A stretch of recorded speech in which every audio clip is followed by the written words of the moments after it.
வாழ்க வையகம், வாழ்க வளமுடன். வாழ்க்கை மலர்கள். நால்வோர் நற்சிந்தனை.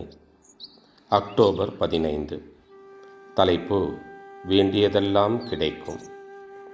நீ எதிர்பார்த்தபடி பிறர் மூலமாக கிடைக்காது.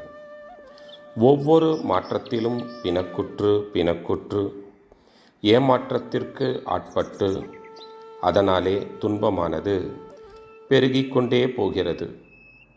இந்த அடிப்படையை தெரிந்து கொண்ட பின்னர் எதிர்பார்த்தல் என்பதை விட்டுவிடுவது நல்லது என தெரிகின்றதல்லவா?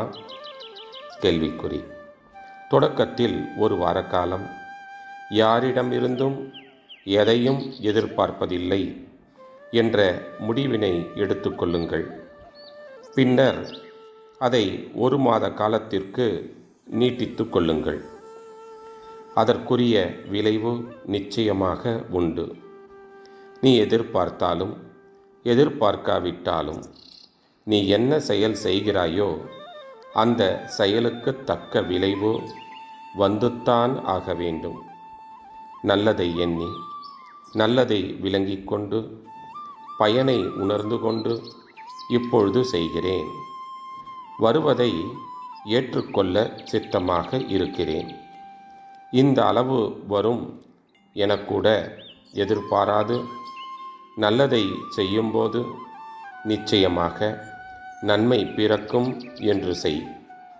அவ்வாறு செய்வதற்கு முன்னதாக இன்னொரு ஆராய்ச்சியும் தேவை. அதாவது உன்னை பற்றி தெரிந்து கொள்ள வேண்டும். நீ எங்கே இருக்கிறாய்? என்னவாக இருக்கிறாய்?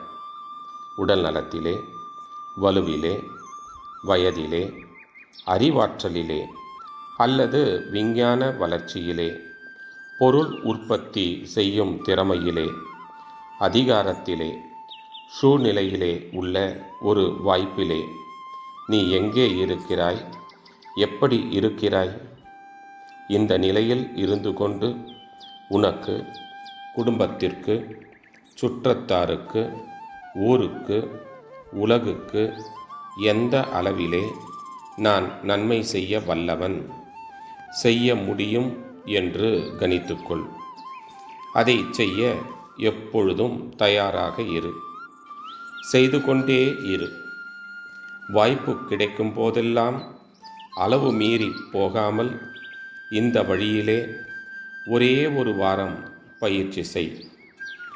இன்னும் சரியாக ஊறி வரவில்லை என்றால் இன்னும் 1 மாத காலத்திற்கு அந்த பயிற்சியை நீட்டித்து வா.